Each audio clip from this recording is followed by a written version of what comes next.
Captain Rombach, who commanded our company, was still a very young man. He took command in the autumn of 1940 when we were stationed near Paris. At first he frightened us a little with his behaviour, portraying himself as a picky boss, but it soon became clear that he was quite a good medical officer. He knew the pros and cons of the organization very well. In addition, he was a good horseman and played scat very well. In an army made up of energetic and determined men, you have to be tough and put yourself in a position to be reckoned with in terms of material distribution. This was very characteristic of the Wehrmacht during the Second World War, especially when people were asked what they wanted to get. Fortunately, Captain Rombach had an uncanny ability to ensure that the operations team had the most favorable environment in which to work. Of particular importance in some cases, Rombach always solved our problems in the face of even the most unthinkable difficulties. Most important of all was the fact that he knew something about the plans of the command, so we had no reason to constantly worry that we might fall into the hands of the Russians. Very often we carried out operations to the last possible opportunity and always managed to evacuate in time. But at that moment we had completely different concerns. We were filled with ambition. There was a certain amount of competition between the two medical companies of the division, since mobility and speed were important in our case. It is understandable that at first the motorized company had some advantages over us, but as soon as the thaw came, our horses proved to be more adapted to it than the vehicles, which stuck in the mud. We obtained permission from our not at all stupid divisional medical chief to join one of the infantry regiments and open a field surgical hospital wherever we ourselves deemed necessary, without asking for further permission. Colonel Reinhardt, the regimental commander to whom we made the request, was an old soldier who had been through the First World War. In the new Wehrmacht, those who had volunteered for the army in 1914 and who had a bad experience of the World War under their belt formed a special brotherhood. They greeted each other with a somewhat old-fashioned and unfailing politeness. They knew they could rely on each other in any circumstance. They always tried to help each other. They understood perfectly well what it meant to fight a war on two fronts. They also knew very well that initial major victories in individual battles did not guarantee victory in the war. And besides, they knew that somewhere in the shadows lurked the others, who, just as they had done earlier in France, where they only got in after the army had brought order there, began to trample the ancient traditions of Europe with their shod boots. These old soldiers, who had been the heroes of the battles of Verdun and the Somme when they were still penniless youths, were now mature, confident men trying to follow civilized traditions of warfare. The young soldiers were more skeptical in this respect, and for that reason were more relaxed. But their boldness was more like fanaticism than valor. It was only when we began to realize the utter senselessness of this war, the thought of which, as the years passed, slowly affected the army like a thrombosis to the human organism, and above all to the head, that we gradually began to realize that we were doomed. We made a sort of gentleman's agreement with the senior staff officer of our division.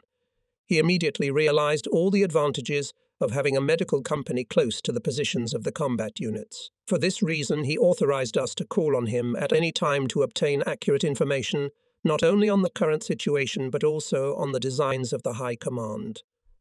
This was a valuable privilege, as the time for making the right decisions was usually limited. With our slow speed of movement, the loss of every hour meant that we would be constantly 3 or 4 kilometers behind the forward units.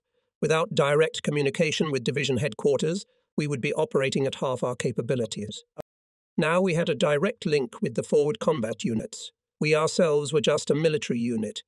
There was a certain difference between these concepts, and only after several years we managed to achieve that in the documents for our unit was fixed the definition of combat. We always defended our rights in front of the Corps' medical superiors. Specifically for our company, this meant additional supplies of oil, cigarettes, and alcohol, and in addition we were given an additional quota for awards. We entered the village at dawn and unharnessed our tired horses to feed and water them. We encamped in one of the farmyards closest to the enemy positions. There was also some possibility that this was the place where we would open a field surgical hospital. We did not yet know if an offensive was planned. We could hear machine gun bursts coming from a small wood about 600 meters away, so the front line was not far away at all. At that period of the war, it didn't matter much. Usually the Russians would retreat closer to nightfall. At dawn they would simulate some activity, which would be produced by a few small groups left for that purpose, and then they too would disappear in the morning mist. Gradually this led to carelessness, and the vehicles along the village street were parked in chaotic disorder. Small groups of soldiers followed past. In spite of the early hour, they already looked tired. Their uniforms were covered with dust and soaked with sweat. Their faces were weary and listless. They were laden with weapons and dragged small mortars behind them on wagons. Captain Rombach and I sat leaning against the wall of the hut and enjoyed the first warmth of the rising sun. In an hour it would be scorching mercilessly. Suddenly some movement became visible to the east of the farmyard. A man was walking slowly through a field of sunflowers between the forest, where the machine gun bursts were coming from, and the farmyard. He was dressed in a military uniform, but he had no weapon. Russian. As he wandered through a field of sunflowers that swayed on their tall stems, they parted before him like the surface of the sea before the prow of a ship. Someone grabbed a rifle leaning against the wall and pulled the bolt. Then he suddenly remembered that it was not loaded. Everyone started laughing. "Now you can't get the Iron Cross?" Marchesines. "Site 200. You just got back from a whirl, eh, soldier?" His girlfriend must have had a baby. In the order of the fatherhood with oak leaves and swords. In unison they began to hum an old song. 3 cheers, 3 cheers, 3 cheers for the Senator Naman. Who long ago? Meanwhile, the Russian came very close to us. He probably thought we were crazy. For a man who wants to escape from his own to the enemy, the time it takes seems endless. He is between 2 fires. At any moment anger may shoot at him from behind or distrust from the front. The Russian entered the gate. He was probably about 19 years of age. He was very handsome, tall, wiry, with a broad Slavic face, and with hair of the ash-grey colour so characteristic of the Siberians. He looked round fearfully. We were all laughing, so he gave a thin, expectant smile. Such a smile usually means that a life has been saved. Someone patted him on the shoulder and said, "All right, Ivan, relax." The Russian laughed loudly, exposing his magnificent teeth. Then he turned round and saw a bucket that was 1/3 full of water. He grasped it with both hands and put it to his lips, as if it were a goblet. Never in my life had I seen a man drink so much liquid in such a short period of time. He had probably been feeling thirsty for many days. The cook immediately engaged the Russian to work in the kitchen, primarily peeling potatoes. He stayed with us for 4 years. He became one of the first out of probably millions of Russian soldiers to go into service with the Germans. He loved it in the kitchen. When we were convinced of this after a week, we didn't have the heart to send him anywhere. Shortly after the events described, a traffic controller appeared. He reported that 3 wounded Russians were lying at the far end of the village street, where it turns north. I went there. 2 of them were wounded lightly, but the third had lost a lot of blood, having been shot in the back. As I bent over him, cars full of infantry were whizzing along the dusty village street behind me. I listened to the lung on the side where the wound was, but could not determine anything. When I turned the wounded man over on his other side, I immediately noticed blood flowing in thin, bright rivulets from the wound, probably from one of the arteries running under the lower ribs. I applied the lotion directly on top of the wounded man's buttoned uniform. When I stood up, I saw the division commander standing beside me. As my hands were stained with blood, I did not salute him, but as it seemed extremely strange to the general that he was not saluted. He asked me with a mixed feeling of embarrassment and curiosity, but quite polite, my sweet. "Why did you not salute?" I showed him my blood-stained hands. I saw that he gloomed. "Are you wounded?" "Reggie, it is not my blood. It is the blood of the Russian who lies here. I was just dressing him." 2 lightly wounded Russians were sitting near the wall with their legs bent at the knees. They were listening suspiciously to our conversation. They probably surmised that the important Mr. General was discussing whether they should be shot or not. The 3rd Russian was lying right beside the road.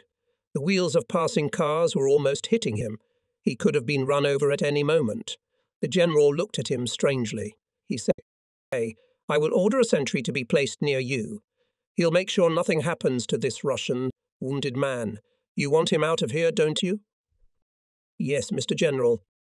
We couldn't explain anything to this wounded man, even in Russian. He was a Mongol who had his yurt and camels taken from him somewhere in the Gobi Desert and sent to this war. It happened that he was wounded by a bullet that lodged in his ribs. The lung was intact. We removed the piece of rib that had broken off, sutured the damaged artery and sewed up the wound. We only did a few hours a day. The losses were small. Timoshenko did not offer any resistance. At noon, the commander ordered me to establish contact with Colonel Reinhardt. I found him on a hillock overgrown with bushes, with white blossoming flowers, and filled with the humming of bumblebees. A country road led west from it.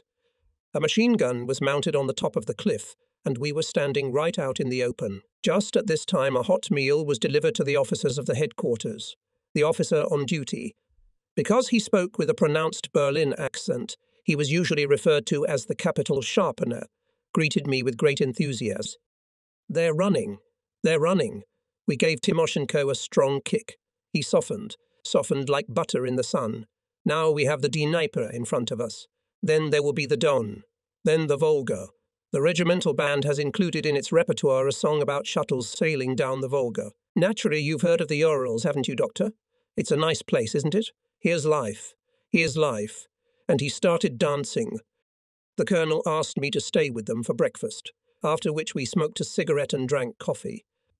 I had an opportunity of thanking him for his hospitality by treating him to some good vodka, which I kept in a flask. The capital Ostroslov made a toast.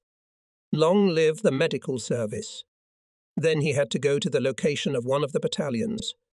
The colonel and I sat in the shade of the bushes. Everything was calm. We had a lot of free time in reserve. Directly above us, a large bird was circling between the white piles of clouds and the blue sky in search of prey. The bright sunshine, the fragrance of flowers, the smell of the earth, the buzzing of bees. It was one of those brief and memorable moments that soldiers rarely have in the heat of war. A tiny bug was crawling on my arm. Its black wings glistened in the sun like gold. I didn't touch it, though it tickled quite a bit. The colonel was watching the whole scene. I looked at him, and we had the same thought at the same time. The next time bugs crawl all over us, will it be as ticklish? We both laughed and were slightly embarrassed. The moment passed. I threw the bug off me. We both survived the war. For many weeks we moved forward from dawn to dusk across the vast fields of the Ukraine, from which the rich harvest had never been harvested. At night we usually slept in the open air. It was easier, and we had an extra hour to sleep. We slept on straw bedding under a sky full of bright stars. Sometimes we were awakened by the cold, and sometimes by the snorting of a horse that had managed to get loose and was beginning to nibble at the straw. The kitchen staff had been preparing coffee and breakfast since midnight, so that we would have time to eat at dawn before setting off. The pace of the advance was rapid. It almost never came to fighting, so we had little or no work to do. The horses had become so skinny that you could count all their ribs. All of us also lost a lot of weight and were very tired, but Timoshenko was running even faster. We had crossed the Bug and had already reached the Dnieper. Wide and full-flowing, these two rivers flow through the southern part of Russia and flow into the Black Sea. It was from the shores of the Black Sea that Jason brought the Golden Fleece. Iphigenia travelled through the dark waters of the Prontida towards the land prepared for her. The Greeks founded their cities on its shores. The remains of Olbia, located at the mouth of the Bug, rise slightly above the water and may one day become an archaeological treasure trove like Herculaneum and Pompeii. On the opposite side of the Black Sea, near Trebizond, the journey of the Greeks, described in Xenophonte's Anabasis, ended. On the shores of Pontus, Euguge ruled Mithridates v. Eupator. Until he was defeated by Pomperi, Rome had no more dangerous opponent after Hannibal. Here the exiled Ovid mourned for laurels, feasts and friends left behind in distant Rome. The name Ovidiopolis serves as a reminder of his exile. Here Scythians and Sarmatians met in battles, of which there is little or no evidence in historical sources. There is also the fortress of Oshakov, near which Baron Munchausen flew a cannonball during the Russo-Turkish Wars. Here Armand du Plessis, Count de Richelieu, at the request of Alexander I, built a completely new city in the classical Russian style. From the pedestal of his monument, he looks down on the famous 200 steps leading to the harbour. There the revolution took place in 1905, near Nikolaev, where we crossed the Bug. We found the first evidence that Timoshenko had begun to retreat even more hastily. In the fields spread along the river stood thousands of combine harvesters, widely used in Ukrainian collective farms. The Russians were forced to simply abandon them. We were stationed in a village north of Nikolaev, or west of the Bug. There were few wounded, and those that came to us had been wounded during the storming of the fortress of Oshakov. We received an order that all units in the area should assist the local agriculture. Our village was part of a collective farm that owned about 15,000 acres of land. The first thing we had to do was to use horses to remove combines abandoned along the river near Nikolaev. Then we persuaded the peasants to complete the harvest, which had been interrupted by the war. The peasants soon asked us to provide them with grain reserves for the winter. Peasant thinking is characterized by concretus. They feared that in the atmosphere of general confusion their needs would simply be forgotten. Under Soviet rule, each member of a peasant family was entitled to 7 poods of wheat, about 250 pounds. At that time we considered ourselves liberators, and we allocated 15 poods per person. The next problem was salt. Peasants were going somewhere in search of it. Most of us heard for the first time that cattle could not live without salt.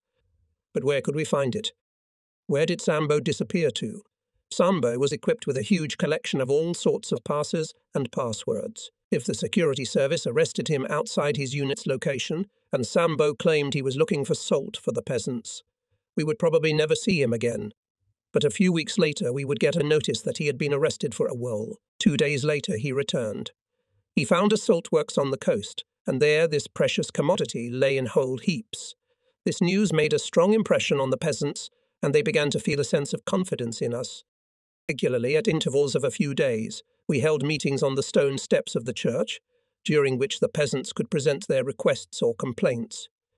Litigation was also presented to us for our consideration. For example, a woman returned to the village to regain possession of her house. Her husband had been arrested by the NKVD and shot without trial or judgment. Their house was confiscated. Another peasant bought it and paid 100 rubles for it. The first thing we announced was that executions without trial and confiscation were illegal. The widow's demand for the return of her house was recognized as justified. The assembled people met this decision with an approving roar. But the peasant who had bought the house insisted that he had acquired it legally. No doubt he was right. A clear embarrassment. What were we to do? The peasants looked at me expectantly. I looked at Herman and realized that an idea had struck him. He put his hand into his pocket, took out a banknote of 100 marks, gave it to the peasant and said, "This is compensation from the funds of our company." Everyone laughed. Justice had been restored. Then we proceeded to distribute the cows to the peasants. For the first time they became their personal property. It was already an achievement. An old peasant woman stood before me. Thanks to the sun and the wind, the skin of her face was brown and wrinkled with thousands of wrinkles. A pair of clear, penetrating and friendly eyes looked at me. She must have been in her 70s. Her skirt still bore traces of the embroidered patterns once characteristic of the national costume of this marvelous country.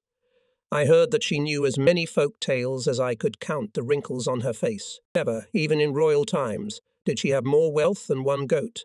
We gave her a cow. Her face brightened up. She looked at her cow, carefully felt its udder. Then she nodded gratefully and beckoned the little boy over to her. He looked to be no more than 4 years old, but like a grown-up peasant. He grabbed the cow by the leash and led her away. It was such a hilarious picture that even the elderly peasants with long beards began to smile and mutter approvingly. The contented old woman started talking and told me that she was raising 3 grandchildren alone. Their father had been arrested and their mother, who, gone in search of him, had disappeared without a trace. Here she stands before me, the embodiment of Mother Russia, bent under the weight of years and life's trials, but with a burning heart and an unshakable faith in the ultimate justice. She bade farewell to Mr. Commander with easy grace and concluded by saying, "Oh, God bless your Excellency." The peasants again expressed their approval.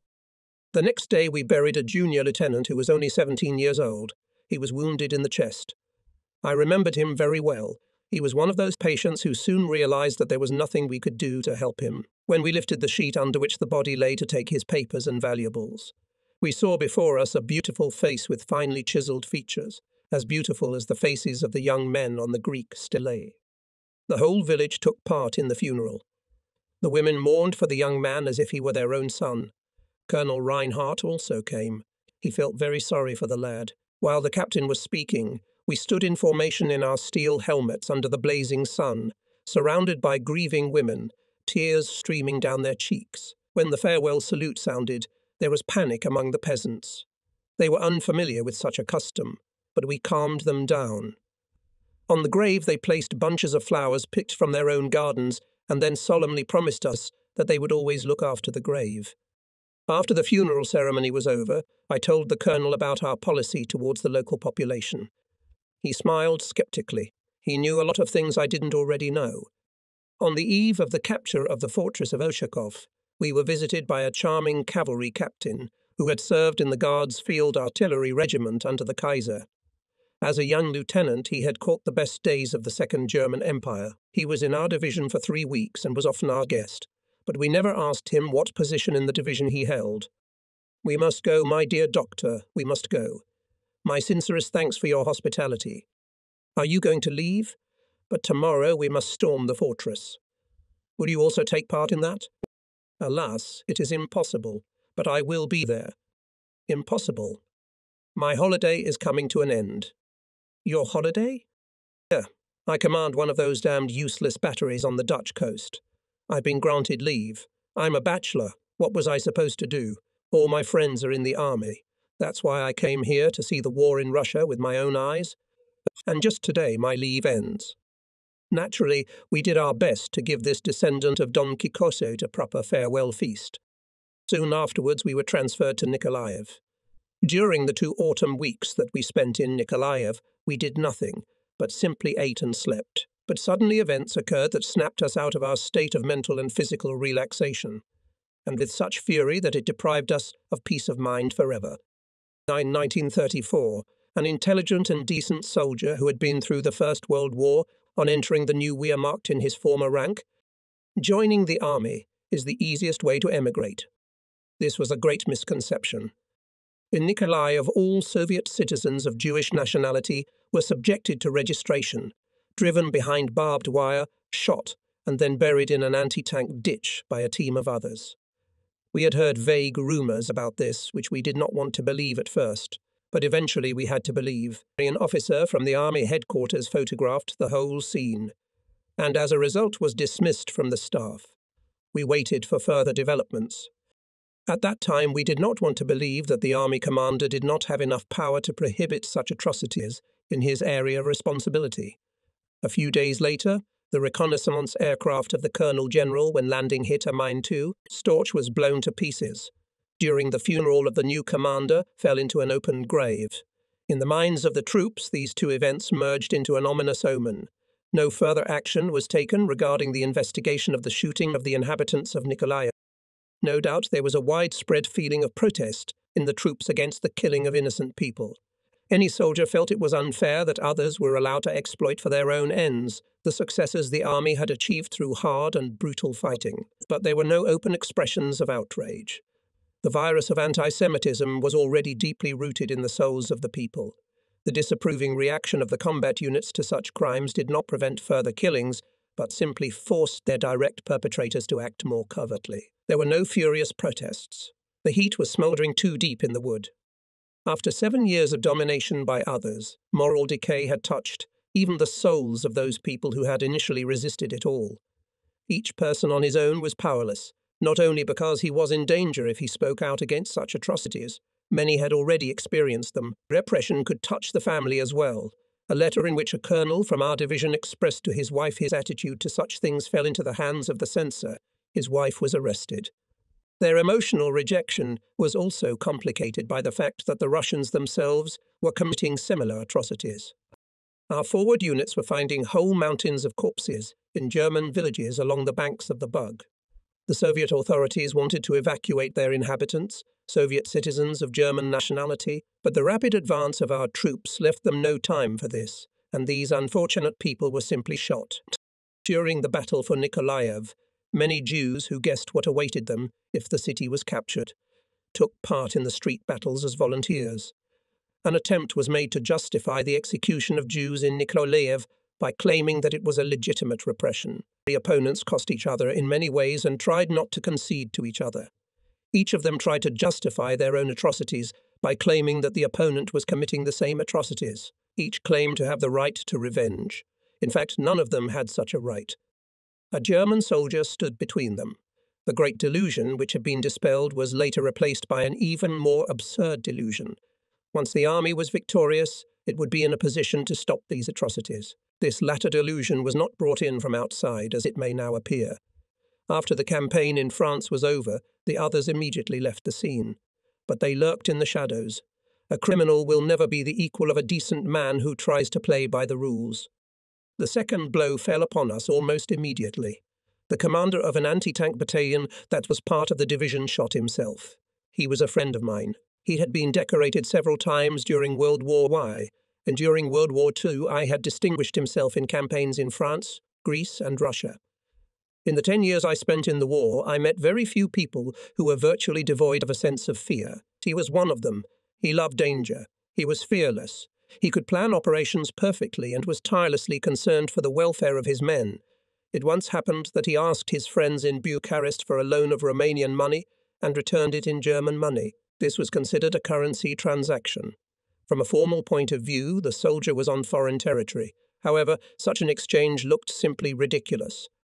Probably this whole story could have ended even without a disciplinary penalty, which the division commander, who in this case was the highest court, could impose.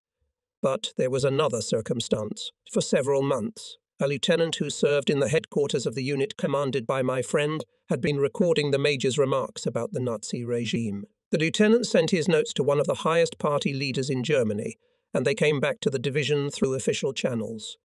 The major was threatened with demotion and sent to a punitive unit as a private. He was already 45 years old and had lived his life honestly.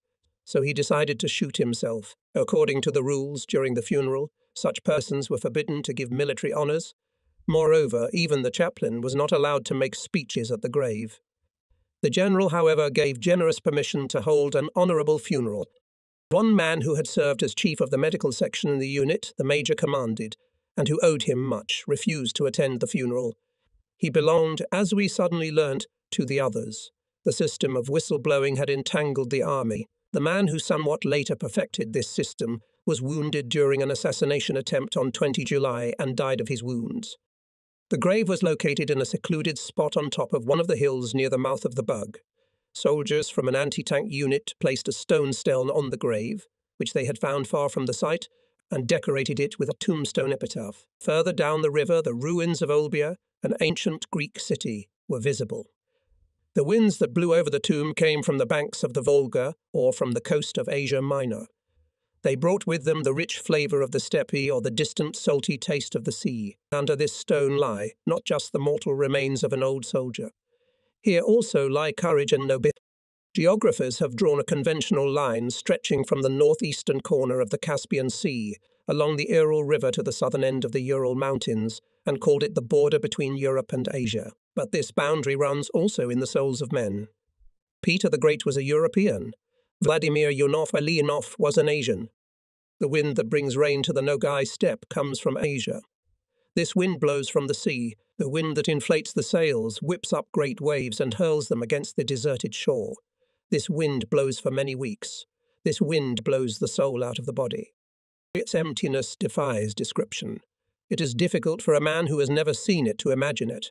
Only balls of dried grass roll over it, chasing each other relentlessly across the brown, sun-scorched earth, which in spring was a sea of flowers. The steppe balls have a rounded shape. They are grass clumps torn from the ground from the roots. Tumbleweeds nut run for hundreds of kilometres across the desert spaces in inconceivable zigzags, sometimes in groups, sometimes singly, and then again in groups, like players in some monstrous and inconceivable game. Even this land, the land of exiles and prisoners, is not completely forgotten by God. Later, in November, before the snow fell, a miracle happened. One morning the whole steppe turned green. Fresh grass was sprouting. If you take a walk on this hard ground, you can find here and there green spots. All other colours disappear like water before Tantalus. Look round, however, and turn your inquisitive eye to the skyline, which gleams like an emerald, the most precious of all gems. It is for this discreet beauty, for this feeling of infinite space and eternal simplicity, for all this that we fell in love with the steppe during those few years we spent in it. And when we parted with it, we felt a sense of longing even for the steppe winds. On the topographic maps showing Perikop, the isthmus connecting the Crimean Peninsula with the mainland, the height differences are so insignificant that they are given in centimetres, Between Savash and the Black Sea, the heights are only a few meters above sea level. The isthmus is crossed by a large ditch, part of the defense system that the Tatars built in the early 18th century when the Russians drove them back into the Crimea. The earthen fortifications, 15 to 20 meters high, rise above a moat about 10 meters deep. Even after 200 years, these fortifications are a serious enough obstacle that tanks cannot overcome and eventually have to be stormed by infantry. During the siege of Odessa, I was sent there on a business trip for a few weeks. When in November I rejoined my company, which was then stationed in a village north of the Tatar rampart, I was soon directly confronted with the changes in the tactics of our troops which had taken place that summer. I was transported back in a very maneuverable vehicle, which had excellent cross-country capability, the Kubel. It was a convertible vehicle with a very efficient four-wheel drive, the German equivalent of a Jeep. The division command placed it at my complete disposal for the time I was away. During the journey from Odessa through Nikolaev and Kherson, I suffered greatly from the cold. The weather was overcast and rainy. We had to stop many times to pull other vehicles out of the mud, and it was late evening when we arrived at our destination. It was overcast, and we had to drive with our headlights on. When we finally reached the village and switched off the engine, we heard a piercing and quite unusual roar beside us. My chauffeur immediately switched off the headlights. They might have attracted attention to us. It was pitch darkness, not even the moon was peeping through the clouds. I heard the noise of a plane flying, and at the same moment I heard the sound of falling bombs. We threw ourselves right into the mud. Explosions were heard all around, clods of earth fell on us, and then everything went quiet. No doubt the light from our headlights had attracted the enemy's attention. In the dead silence that always follows a raid, I distinctly heard the pitiful, appealing cries of the wounded in which fear and despair were audible, but no movement was visible. It was not quite clear how it could happen that the bombs fell into the very midst of the frightened and defenseless people without doing much harm. Suddenly someone started screaming again, just a few meters away from. "Idiots! What are you thinking? You should all be shot." I recognized the voice of my company commander. It was coming from somewhere to my right. In the pitch darkness I reported my arrival to him, and it sounded so ridiculous that we both started laughing loudly. Then we held out our mud-stained hands to each other. Naturally, he was also crawling on the ground.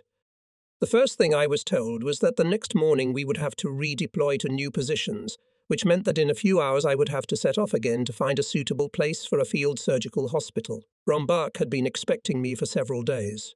We were delighted to meet each other after a long separation, and the circumstances of our arrival were so dramatic that they provided an additional reason to make a celebration. A bottle of vodka had been prepared especially for my return, and we decided to empty it at once. It was probably wise to get a few hours' sleep, but there would be a battle tomorrow, and by the next evening we might not be alive. The only way to remain calm under such circumstances is to have inner self-control, to demonstrate what the ancients called virtus, and also to demonstrate a certain style of behavior peculiar to a dandy, savoir vivre for savoir mourir. So, for example, Stendhal prided himself on shaving every day during the retreat from Moscow in 1812. Probably the sensible thing to do would have been to go to bed to get some rest before the battle. But to spend such a night talking and drinking is the ultimate chick. It gives human interactions an extra and special poignancy. Like Alexander's soldiers, who on the eve of the decisive battle with Darius that ended the great empire, sat around campfires on the issues and talked about the sunrise over the Acropolis in Athens, about the vineyards on the hills of Attica, and about the women they had left behind on the shores of the Aegean. In the same way, we sat around a hot iron cooker and talked about the sunrise over the Hevelseen, a group of lakes in the neighborhood of Berlin, about the beer gardens near the Oranienburg Gate, and about the girls listening to the brass band in the city park in Treptow. But there was also a significant difference between us. Any river we crossed could be considered the Galis, and the empire we destroyed was created by our own fathers. Everyone had some vague premonitions about it. We tried not to talk about it, but a certain tension was always felt, and the longer the war went on, it became stronger and stronger. At times we just tried not to show it and tried to keep up our reputation as brave soldiers. At that time, it was customary for us to listen to Lily Marlene every night. As soon as the last verse was played, some more bombs fell near us, and we listened to the end of the song lying under the table. all about the business, which had got fat again since they had been fed oats. That Pani, the consummate jumper, had colic, and that Sergeant Garloff had led her round in circles on a lead all night until the colic had passed. Then a whole batch of very handsome Bulgarian medals were taken out, and their distribution was accompanied by jokes and lively conversation. Colonel Reinhardt led the party, and in a state of alcoholic intoxication declared that the medical company would henceforth be the 15th company of his regiment. I spoke of the bravery shown by the Romanian soldiers during the fighting for Odessa, and of the hospitality of their officers, and told the comical story that the storming of the city had been scheduled for the day after the Russians themselves had abandoned it. I told of the sights of Odessa, the famous staircase, the monument to Duke Richelieu, and the enormous booty captured in the harbour. Then the conversation turned smoothly to a discussion of the coming battle. Some parts of our division had already entered the battle, and strange rumours were reaching us from the front. The Russians were no longer fleeing, but fighting with such fierceness as if the devil himself had got into them. Ours had been forced to burrow into the ground. The terrain was absolutely flat, and the whole was under Russian fire to such a depth that the horses had to be hidden in shelters, otherwise they would simply be shot over. The trenches were filled with groundwater. The casualty rate was said to be very high. There were serious doubts as to whether our troops could break through the isthmus at all, and the prospect of doing an enormous number of operations in damp and cold for many days and nights loomed up before us. Suddenly the east door opened, and a wind from the steppe blew in a lamp. In the dim light from the cooker, which illuminated only the lower part of our faces, we looked like participants in some medieval mystery. The stableman came in and reported that the horses were saddled. It was 3 o'clock in the morning. We finished our vodka and, having collected our dressing gowns, gloves, revolver holsters, clipboards and gas masks, left the room. The stable boys pulled off the horses' blankets. We climbed into the saddles and rode forward into the night gloom. It stopped raining, and when we turned round we saw that the furnace, like the eye of a cyclops, was still glowing in the darkness. That village on the Perikop Isthmus, which I had left at 3 a.m. This morning lay a few kilometres west of the country road, and it was to this that we were to reach. I took Sergeant Garloff with me. He was a dry, taciturn, reliable man who had grown up on a horse farm in Pomerania. He had spent all his life among horses, and over the years his face had become something like a horse's face, which is sometimes the case with men of his profession. He was a first-class horseman, practically being one with his riding horse, whose name was Napoleon. In the first days after the outbreak of war, on one of the open plains near the Prut, a Russian fighter on a reconnaissance flight hunted us. In search of rescue, we galloped straight towards the aircraft and jumped out of its range just before it was supposed to open machine gun fire on us, according to our calculations. We repeated this maneuver until we were safe. If he had been an Englishman, he might simply have done a circle of honour over us and waved goodbye with his wings. But he was a Russian and could afford no liberties. We galloped side by side in the silence of the night, seeing almost nothing around us in the pitch darkness. Garloff suddenly pulled at Napoleon's reins. The horse crouched on its hind legs and stopped. I also pulled on the reins. My first thought was that Napoleon had one of his legs caught in a hair hole, but Garloff jumped off his horse, took a few steps forward and disappeared into the darkness. My horse Pani was anxiously chewing something. When Garloff reappeared, he uttered but one word: mines. I remembered that there were Russian positions nearby. With his keen eyes, Garloff was able to spot a small piece of white cloth attached to a wire a few centimetres above the ground. This is usually how the boundaries of a minefield are marked. I also dismounted, and, leading the horses, we walked along the white cloth wire. It stretched just along the road, on which only a few rows of vehicles could move at a time. There was no need to make a big diversions. However, minefields were not placed individually, and it was not certain that they had all been located and labelled accordingly. We peered intently into the darkness stretching out before us. The grave sites had probably already been marked out for us on the strip of land that stretched between us and the country road. Of course, it would be best to move forward on foot, but perhaps there are no minefields further on. Overcautiousness sometimes has the opposite effect and causes people to act irrationally. Heavy lumps of clay stuck to our boots as we walked along with our horses for several hundred meters. Step by step, we had to pull our feet out of the impenetrable mud. An experienced soldier is always wary, but at times caution can lead to the same result as the prediction of the Delphic oracle. by following which a man gets into more trouble than the one he was endeavouring to avoid. If we continue on foot, we will lose half an hour.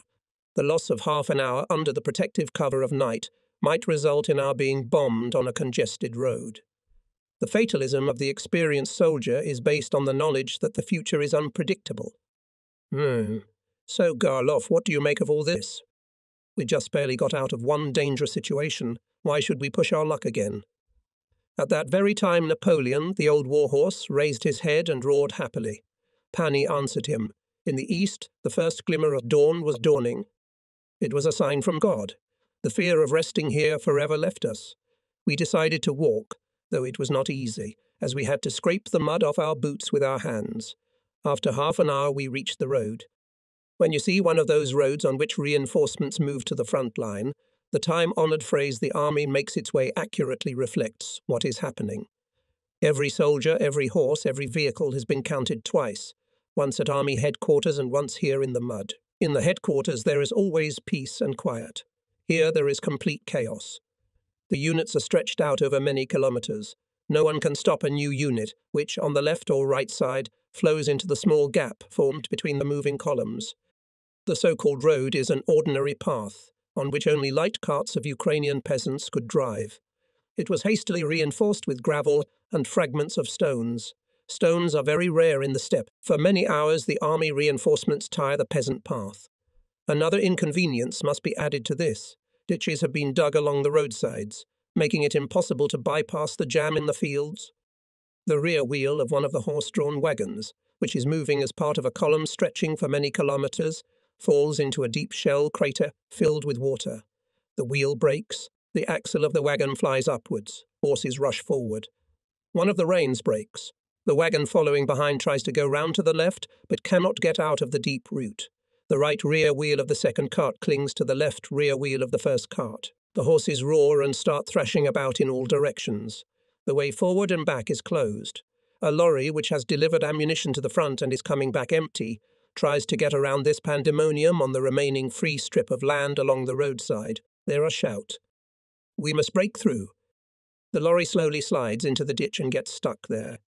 It is a private lorry adapted for army use, but it does not meet the requirements of the situation. Now there is an unimaginable traffic jam on the road, and this on a road that is being used to supply the army. Everyone is in an uncontrollable rage. Everyone is shouting at each other, sweating, cursing everything in the world. Soiled people begin to get chills. The horses that are covered in mud are foaming at the mouth. But suddenly the rage passes. Someone lights a cigarette. Someone takes the initiative. The lorry is pulled out of the ditch with the help of horses strapped to a single cable. The whole load is pulled out of the wagon with the damaged wheel. There is a general laugh if some absolutely ridiculous thing like a blue quilt or several live geese are found. People walk into puddles so deep that water gets into their boots. They grab a muddy wheel and with cries of "Gotcha! Got it!" they push the empty wagon to the side of the road. The extra horses are harnessed to another wagon and it moves off. The lorry drives round them, honking all the time, and then continues on its way to the ammunition depot in the rear. Such scenes were repeated hundreds of times with monotonous regularity. In a day it was usually possible to cover 12, 6, and sometimes 3 kilometres in this way. At one place several planks were laid side by side, on which it was possible to pass through a ditch. The entire crawling mass of people and vehicles had to make a detour of 20 metres to get around an unexploded bomb lying right in the middle of the road. To the left and right of the road the fields were strewn with all sorts of abandoned things, including cookers, dining tables, beds, radios, empty ammunition boxes, lanterns and the like. The impression is that there has been a flood here. Every few hundred metres there is a broken-down car, a dead horse with a bloated belly, or even someone's corpse. Crows take off, flapping their wings loudly. Cawing grey flocks ceaselessly circle over the living and the dead, over animals and people. Eventually we decide to gallop straight across the field, and in about 2 hours we reach the division headquarters. It was located in a village marked on the map as Cossack Eye and situated in the narrowest part of the isthmus. The chief of the division headquarters was happy to see us. "Thank God you are here. We had been waiting for you for several days." The major explained the situation to us. About 4 kilometres south of us there is a place called Ishun. There was a bridge over the Sheetalek River. This was a key point of Russian defence, and all attempts to seize it by frontal attack ended in failure and with heavy losses. To the west of the bridge flowed a river, which in the steppe was just a small brook. But at the confluence with the sea, it widened to form a swampy delta. The Russians hardly expected to be attacked across the marsh, and as it was probable that their defences were weaker in this section, it was decided to attack just across the marsh. However, this would only be possible when frost hit, which was unlikely any time soon, so it was decided to bridge the gates. It was impossible to open a field surgical hospital near the nearest bank of the Shitulik, as there were no houses and no shelter at all. Kazakh, IE, and Kazakh, IE were the only settlements in the area marked on the maps. Division headquarters had previously stopped at Cossack, I for a short time. By local standards, my dear doctor, said the major, Cossack II is quite a cosy place. The only drawback is that the locals have taken out and hidden all the window frames and hidden all the chickens in the steppe. Therefore, if we are going to do operations here, Cossack I or Cossack IT are best suited for this purpose. I decided to personally inspect both settlements. At the same time, I also had to think about what kind of advanced medical aid post to place near the bank of the Shitulik, near the entrance to the newly paved track through the swamp. I also wanted to find out how the forward units were going to ferry the wounded to the end of the Gat when they crossed the river. All this would take place on terrain as flat as a pancake and only a few kilometers from the Russian positions. We mounted our horses and set off. We could not find Cossack IT at all. But somewhere in the steppe we came upon a deep hole. Window frames were leaned against its edges and some miserable chickens with wet, ruffled feathers were running about. We managed to catch one of them, but the whole spectacle made such a depressing impression on us that we endeavoured to gallop away as quickly as possible. The village of Kazakh IT consisted of about a dozen huts. One or two of them were occupied by units which gave the impression that they had nothing to do, that no orders had reached them, and that they were just living on their own quietly and unnoticed, while the war was going on all around. Our request that they should vacate the premises they occupied was met with marked displeasure. On the doors of all the huts we wrote PH Field Surgery, in chalk, and at the bottom we inscribed the date and time. Then we galloped off in the direction of Shitulik. The Russian artillery was firing heavily, but fortunately for us there was a thick fog. Near the river a strange sight awaited us. About 100 men were standing there, huddled together in a close heap, though the Russians were only a few kilometers away. I dismounted not far from them and handed the reins from my horse to Garloff. The sappers had already paved about 600 meters of track. In the midst of this crowd I noticed a medical officer who had set up a first aid station here with only a first aid kit and a few stretchers. All his equipment was lying beside him right in the mud. From him I learnt that 2 companies had already rushed across the swamp and entrenched themselves on the opposite bank, and now they asked for ammunition. He thought the troops would be able to carry the wounded on stretchers no further than where we were now, and only after the construction of the causeway had been completed. So they are lying somewhere, buried in the earth, in the mud that the steppe has become, under a bottomless sky that is being cut up by the shells flying towards them. And it seems to them that they have no choice but to die in silence, without waiting for help. Why don't we launch one of the signal flares used by sailors in distress, so that it flashes over them as a symbol of hope and support? While I was thinking about this tiny spark of hope that would light up the hearts of the doomed people, there was a strange, frightening, foreboding sound in the air. People looked up. No one knew what it was. Suddenly there was a tremendous explosion. About 100 meters away, a huge column of dirt exploded into the air, and then a cloud of smoke rose upwards. We felt the shock wave. Shrapnel flew into the air. People screamed and threw themselves to the ground. Everyone was frightened. We experienced for the first time the effect of a new Russian weapon that fired a simultaneous volley of many heavy mortar barrels. Somewhat later it was dubbed the Stalin organ. Only one man was injured. He was wounded by a piece of shrapnel in his lung. He was laid on one of the stretchers and a medical officer dressed his wound. I told this officer that we were going to open a field surgical hospital at Cossack, by IE. A few hours later this brave man himself was brought to us on a stretcher. During one of the following volleys from the Stalin organ he was wounded in the stomach and died from loss of blood, as his spleen had been damaged. He was given all the necessary help, but it was not possible to save him.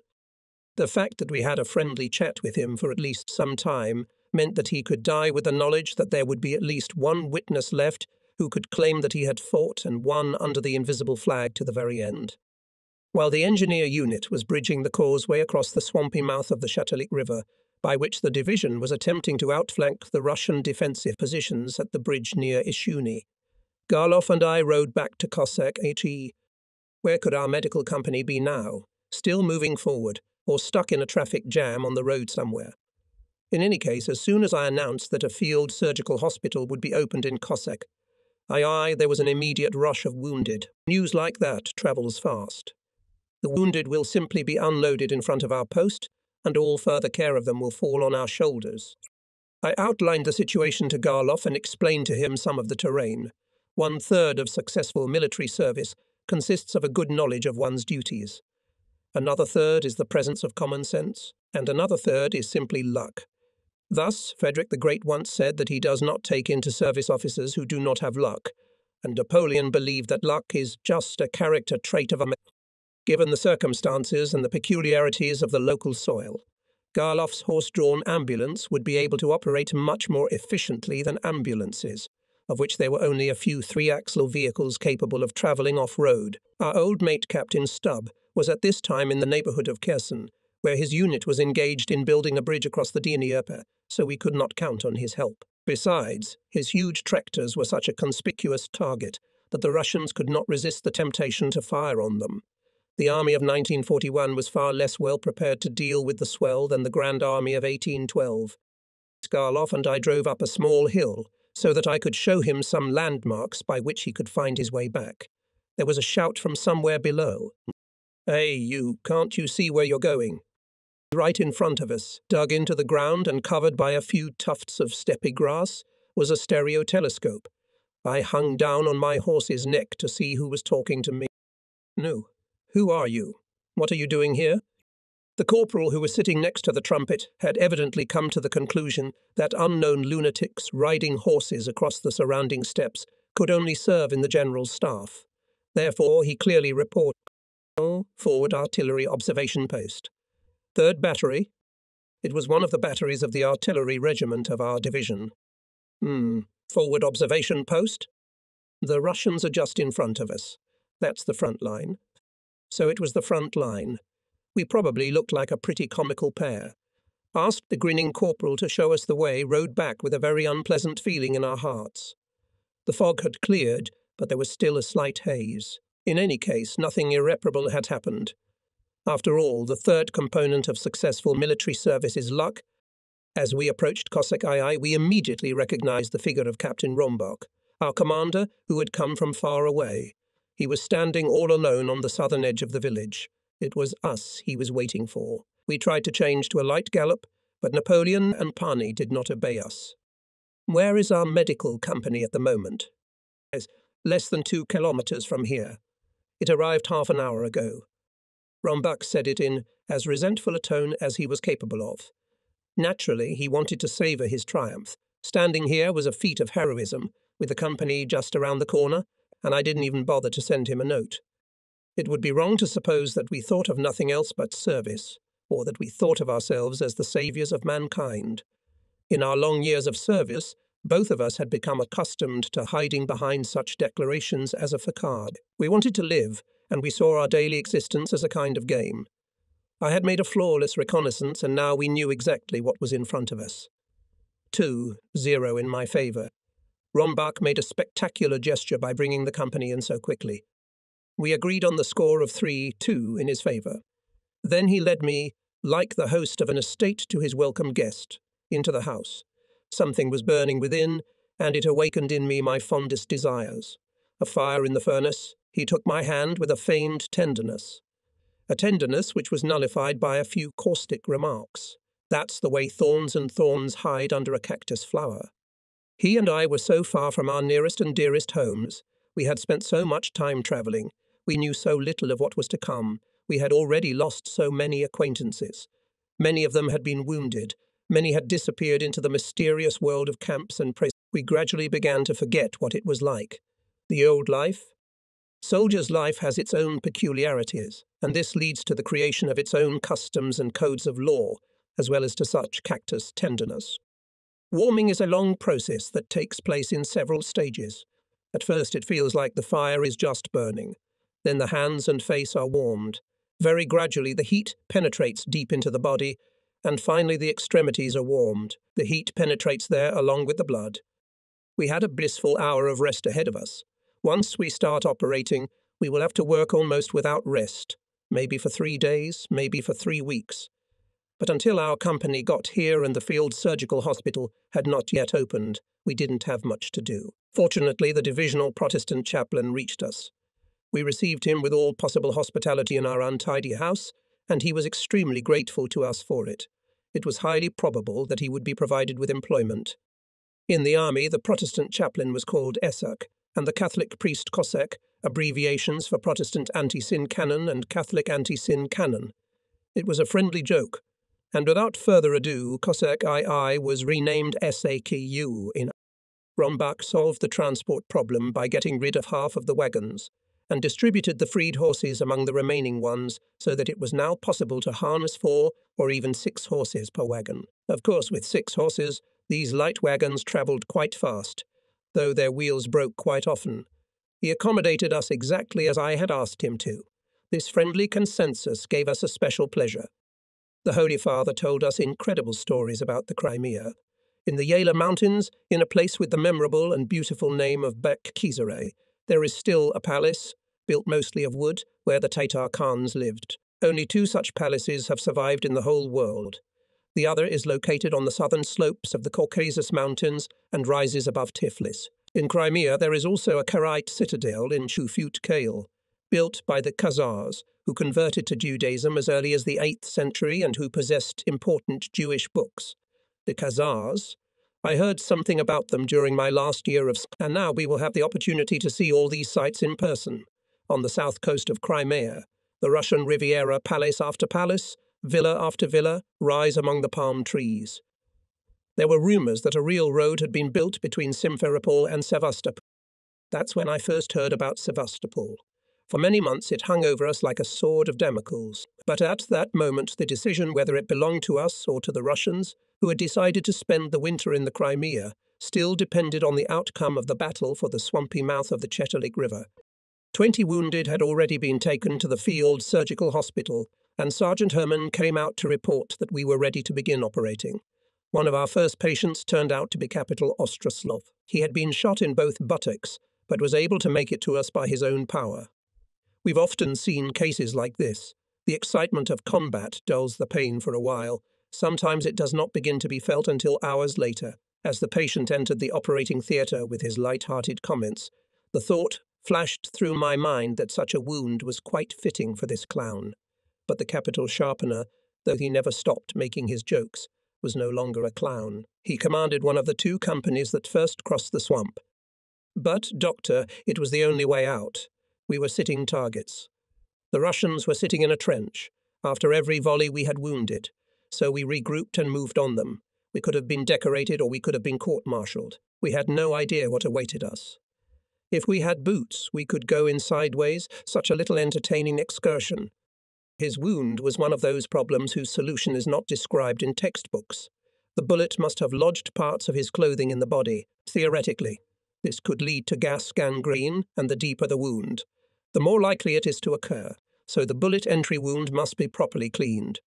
But that means turning a relatively minor combat wound into a deep surgical incision. Our own experience told us that, contrary to theory, such wounds heal without much complication. So we treated the wound of the Capital Ostroslov with a large dose of iodine and sealed it with 2 strips of plaster. From the information given to us by the wounded, we could trace the course of the operation in every detail. The sudden, unprecedented deterioration of conditions creates a quiet rage in people. In every account there is respect mixed with feigned indignation for the resilience of the enemy. They all stayed out of battle for more than a week and were out in the open all day and night. You can't fail to mention that. They had all forgotten that they had once been labourers, peasants, traders. That was a long time ago. They have all become exceptionally experienced fighters. They have replaced sentiment with cold practicality. The Russian wounded also showed insensitivity to pain if they were shown friendliness. They were also possessed by a deafening rage. The war had really only just begun. We had also lost our sense of reality. Common sense, of course, kept us from acting rashly, but it was no more than a pale shadow at the back of our minds. The Napoleonic ruthless mistress, the coincidence of circumstances, ruled the ball in the delta of the Cheta. If the worst happened and the Russians went on the counterattack, they would overpower us within hours. It was unlikely that we would be helped by the terrain conditions. Only much later did I learn that one of the companies had carefully tended the Russian wounded, it had managed to capture, and then evacuated them when the threat had passed. The war seemed to have lost all connection with the cause that had prompted it. It had become a war to total victory. The causeway was completed, and the first wounded from the other side began to arrive. Junior Lieutenant Joachim, who commanded the motorized medical company, that is, the other medical company of our division, personally arrived in a 3-axle ambulance and began to collect the wounded and bring them during a pause while one patient was being removed from the operating table and another was just being prepped for surgery. The two of us had a cup of coffee while sitting down on a crate. Joachim told me that the sappers at the entrance to the hall had asked him to bring rifle cartridges and hand grenades with him on the way back. But he had refused because he was travelling under the Red Cross emblem, but the Russians fired machine guns at his ambulance. And on his next trip he covered a white circle with mud, with a red cross painted on the background. We then learned from one of the wounded sappers that the troops had bypassed the swampy delta by boat along the navigable section. In this way it was possible to capture and hold the bridgehead and even to make an advance towards Ishuni. Many hundreds of wounded passed through our hands during these 2 days and nights. With such an influx we had never before encountered. The division medical chief sent another surgeon to assist us, together with his own operating team, so that from time to time we were able to take a break. However, the flow of wounded was so great that we still had no opportunity to sleep during these short intervals. During this time we had at least a dozen air raids, but the huts we occupied were so small that the shock wave was not terrible for them. They could only be damaged by a direct hit of a bomb. Some horses were killed by bomb fragments. Our general practitioner was ordered to remove the patients. All the wounded who could be transported and who did not need constant observation were immediately sent to the field hospital located in Armyansk. At times we had to leave 4 to 8 wounded lying in the open air for some time. The ambulances had to be unloaded immediately. The huts were filled to overflowing with wounded.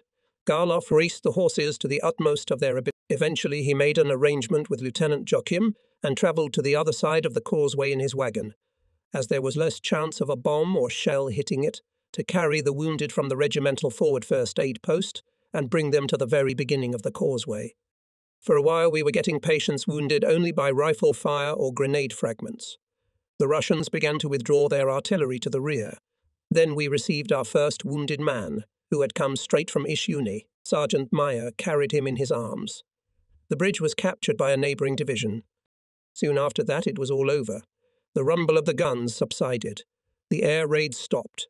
The wounded stopped arriving. There was an unusual silence. The war moved on, and we were left behind. And with us a few unfortunate steppe villages whose names were inscribed in the history of the war in blood. I will not be surprised if after a while hardly anyone will remember these names at all, as well as the names of the Sarmatians and Scythians who fought and died here 2,000 years before the events described, and now they are all laid to rest in the ground. A whole cemetery had grown up on the outskirts of the village. In our emergency room there were all sorts of small things left by the dead. A mirror, a wallet, photographs of a little chubby boy or a house on the shore of one of the lakes in the vicinity of Berlin, sometimes a watch, and sometimes a few banks stained with blood. The 2nd Brigade of surgeons left us. It was transferred to Ishun. Suddenly the permanent inhabitants of the village returned to it again. None of us realized where they'd been hiding all this time. Throughout the night we performed surgeries on the remaining wounded. As soon as we finished operating on the last of them, a soldier was brought in with a completely mangled face. However, a detailed examination showed that, fortunately, neither the eyes nor the bones had been significantly damaged, only a small part of the soft tissue had been lost. I proceeded with the facial surgery. Such an operation was supposed to be performed under local anesthesia, or, to be more precise, it was necessary to paralyze a special group of nerves. If general anesthesia was used, there was a good chance that blood would enter the patient's lungs, which could lead to pneumonia. The chaplain sat nearby and observed the operation. In a friendly, bantering discussion, we discussed the comparative merits of spiritual knowledge and the advances of natural science. Even our surgical team had never performed this kind of plastic surgery before. It is time-consuming if you wish to restore facial features with anatomical precision, and only the highest quality threads should be used. Gradually, the mutilated face acquires its usual features, good-natured face of a peasant. The operation has reached its final phase. I sewed up one of the corners of the patient's mouth. Then we sat him in a chair. I said, "It's okay, try to say something." Since the local anesthetic had not yet worn off, he could not feel any pain. He moved his lips gently, and then with a barely perceptible smile, he almost silently said just one word. "No, thank you." Winter came. Near Sevastopol there were position battles. We were stationed in a place called Dudjukarilis, a Tatar village in one of the narrow valleys of the Yala Mountains. This valley stretched at right angles towards the Russian positions, reinforced in this section by batteries of heavy artillery, and the village lurked on one of the slopes of this valley, so close to the enemy's positions that it saved us from shelling. Owing to the lack of accommodation at Juhari Karalis, only the attendants of the field surgical hospital were housed there. The rest of the company, including warehouses and heavy equipment, was located in another village near the road leading to Simferopol. It must be said that it was a real road. Only a year ago, buses belonging to Intourist, the Soviet tourism organization, used to drive along it. When we drove along it to the rear, we had to pass one section, about a quarter of a kilometre long, at which all conversation stopped by itself. The fact was that it was under enemy fire. The Russians were shelling the vehicles passing along the road. For this purpose, they used heavy guns placed in two armoured turrets called Maxim Gorky I and Maxim Gorky DE. Many of our soldiers then heard the name of this great writer for the first time. Tatar houses differed greatly from Ukrainian mazanoks in their construction. They were wooden and very unusual in appearance. Bakhchizere, the old capital of the Crimean Khanate, there were Khan's palaces, minarets, 127 fountains. Houses in Juhari Karalis usually consisted of 2 rooms. Our people occupied one of them, while the Tatar families continued to live in the other. The Tatars, who have always been considered a warlike people, immediately welcomed our troops. Centuries they had been at enmity with Moscow, so we made fast friends with them. They had nuts and tobacco. We had bread and vodka. Besides, they had one thing, which for us seemed to be an object of incredible luxury. Large, round copper basins 2 meters in diameter and up to half a meter deep. We used them for bathing, but our people found out with some bewilderment that at the very moment when they were going to bathe, the mother of a Tatar family could appear and offer to wash their backs. In addition to these basins, the Tatars possessed some other copper items, some of which were very ancient. Copper was mined in mines near Kerch, which is where the ancient Greek city of Pantikapaeum was located. There was no furniture in the Tatar dwellings, only low benches along all 4 walls. We sat on them during the day and slept at night. Terrifying news came from the central and northern sections of the Eastern Front, but it made little impression on us. We had plenty of worries of our own, although the winter in the south was not a real Russian winter. Down the southern coast of the Crimea, snow falls very rarely. In the mountains to the north of them, the winter is very much like the winter in Germany. At first, the hospital was housed in Shuli. It was a medium-sized village at the entrance to the valley, which was constantly under fire from Russian artillery. We conducted operations in the local school building. Every day, there were 3 or 4 massive bombardments. The operating table was in the part of the building that faced the enemy. Placing us in this location was foolish from both a military and practical point of view. Although at this time most units were still commanded by officers with World War I experience under their belt, it seemed that mysteriously they had completely forgotten what trench warfare was all about. It was high time to start building dugouts. This had previously been given great importance, because in them the wounded could be at least relatively safe. However, nothing of the kind had been done. From the medical point of view, it was pure madness that the seriously wounded we had to operate on were then forced to lie under fire for several more days. When a soldier is wounded, he wants to be as far away from the line of fire as possible, and he holds on with his last strength. Just try to imagine a man lying on a carpet, helpless, unable to move on his own, expecting to be hit by another volley any minute, barely recovered from the effects of anesthesia, weakened, with low blood pressure, Our patients again fell into a state of collapse. Prolonged anxiety leads to contraction of the smallest blood vessels and to disruption of intestinal activity. A sudden fright leads to the release of adrenaline into the blood. Sometimes it is not possible to bring the person back to normal. We have lost quite a few patients who, under other circumstances, might well have been saved. The number of graves in the cemetery opposite the school was growing at an alarming rate. Just at this time, a captain was brought to me who had been wounded by a tiny fragment of a mine.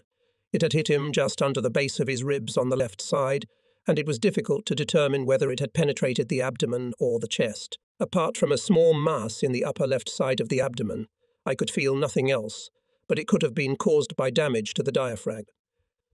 All this was not very encouraging, and besides, the patient immediately asked me how long he had left to live. From a surgical point of view, it would be correct to do a laparotomy, to open the abdomen and make a diagnosis after direct examination.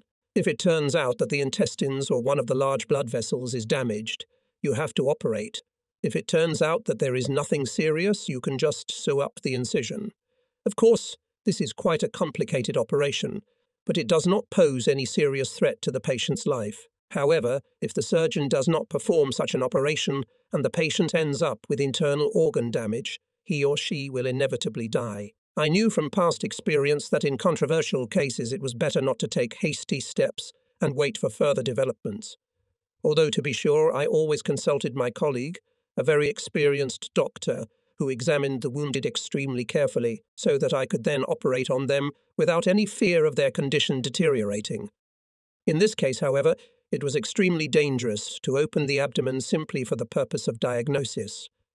The patient could not be required to remain under fire for days after such an operation, especially since the man himself was convinced that he had a better chance of dying than of surviving. It only took an hour to get him by ambulance to the field hospital, which is why I decided to send the captain there. Even though he was in a lot of pain, I didn't give him a shot of morphine, for if he really had an abdominal wound, the pain would be an important factor in helping another surgeon make a correct diagnosis. At noon, the news reached us that the captain had died during the journey. As he was in severe pain, he asked the ambulance driver to make stops from time to time, so the journey dragged on for almost 2 hours. The company commander told me that the division medical chief intended to investigate the case, so I outlined the case to Rombach. He had once taken a special course in forensic medicine and was able to convince the division medical chief that refusal to operate should not be regarded as neglect of duty on the part of the surgeon if the cause of death was not established by autopsy. For some reasons which I was never able to find out, no autopsy was performed on the corpse. But all this was of little concern to me. Most likely the cause of death was damage to the spleen. No doubt the captain would still be alive if I had operated on him at once. I was responsible for his death. The next day, surgeons are allowed to rest for 24 hours after their shift. I went to regimental headquarters to meet Colonel Reinhardt. He met me with all the cordiality of an old friend. He already knew the nature of the case and endeavoured to reassure me. I fully shared his indignation at the fact that the surgical field hospital continued to remain in Shuli. He could see the village from his command post and often thought of us the moment he saw shells flying in our direction. I asked him if it would not be considered cowardice if we moved to a safer place. He laughed, patted me on the shoulder, and said, "Nutty, put all that heroic nonsense out of your head. You've been through all this already. You have a completely different task. I will discuss this matter with the division commander." We went up to the observation post of the regiment. Colonel Reinhardt showed me Sevastopol through a stereo tube. We could just make out a few tall houses on the crest of the hill. In the light of the setting sun, they seemed to be shrouded in a light haze. Since we had no official permission to relocate the surgical field hospital, we decided to do so at our own risk. Rombach found the village of Juhari Karales. It took about half an hour to reach it from Shuli along a narrow mountain path, which was not easy because of the mud, but was nevertheless quite passable. On the pretext of moving a few of our vehicles, we moved the surgeon and the entire surgical team to Juhari Karales. All serious operations began to be carried out there. In Shuli, we now only treated walking wounded. A week later, we were visited by a surgeon, a consultant from the headquarters of the army group. He immediately realized how inconvenient our positions were and gave permission to transfer the whole unit to Juhari Karales. However, the feeling of relief that we had moved from the danger zone to a quieter place was once again short-lived, because the general situation was threatening. With great difficulty, the Russians again managed to capture the eastern part of Crimea, the Kerch Peninsula. The Russian landing force landed in the harbour of Feodosia, southern coast of Crimea. As it turned out, fishermen from Feodosia, who had received written permission from the local army command to fish in the bay, showed them the passages through the minefields. After the capture of the city, the Russians threw the wounded from the local hospital into the street and then doused them with water. I always listened to such stories with great disbelief. It was known that the others had a special department in which they specially invented such horrible stories. But in this case, the Russians managed to do something that I had never heard before, even in the most terrible stories. There were witnesses who miraculously survived. The troops tried to prevent the penetration into the territory we occupied by mobile groups of the enemy. It was then that many people first heard the ominous word partisan. Eventually, the Russians also landed in the harbour of Yevpatoria, on the western coast of the Crimea. When news of this reached Army Group headquarters late in the afternoon, its commander called a meeting. We had no more available reserves. The siege of Sevastopol was hanging by a thread. We discussed all the options. No one really knew what to do. During the meeting, the Colonel General turned to the youngest of the staff officers, a major who had just been transferred here from the General Staff. "Fabricius, you are the last of us to graduate from the General Staff Academy. What do you think of the current situation?" Major replied, "The General Staff Academy has never dealt with such situations." The commander looked round at all the staff officers. "Gentlemen," said the Colonel General, "if no one has any ideas, then the most sensible in such a situation seems to go to bed." Well, at any rate, he had strong nerves. Meanwhile, a small reconnaissance detachment had received orders to attack the Russians at Yevpatoria. Led by their commander, a handful of men fell upon the Russians with such fury that panic arose among the enemy troops, and they stopped the landing. The Russian vessels withdrew from the shore. Those units that had already managed to land surrendered as prisoners. The commander of the German detachment was killed by a cue from a Russian machine gun. On 24 December, a regrouping of our forces was made. Parts that were occupied near Sevastopol for some time were transferred to the eastern part of the peninsula to repel the Russian offensive there. We were able to hold the Crimea in our hands during that winter. On Christmas morning, Colonel Reinhardt, soaked to the skin and covered with mud, arrived in our village with his entire staff, and we invited him to breakfast. We ate right on the operating table. We simply had no other table. During these months, many of us first became acquainted with the unpleasant feeling in the lower abdomen. Later it became very familiar to us in various cauldrons and on bridgeheads. Previously, we had always been in a good mood. In the morning, after a good night's rest in the sunshine, or at midday, after a cup of coffee. But now we were suddenly thinking about the unknown future looming on the horizon. The army was trying to shake off its sense of despair by striking hard in all directions. And it was succeeding once more. At that time, we were concerned with one very pressing problem, which is not described in any medical book or reflected in the manuals. All the blankets, all our hospital blankets gradually disappeared. I can still describe in great detail the room in Johari Corrales where the wounded lay. It probably used to be a gymnasium. On the right side were the wounded who were being treated. On the left were free places for new arrivals. All were lying on carpets spread on the floor. In spite of all the diligence of our exceptionally experienced corporals, we managed to warm up this room only once, when we lit the candles on the Christmas tree. Hot tea was served to all comers without delay, and each wounded man received 2 or even 3 blankets. However, blankets soon became a great shortage. We often sent the wounded by ambulance directly to the airfield located in Cerebus.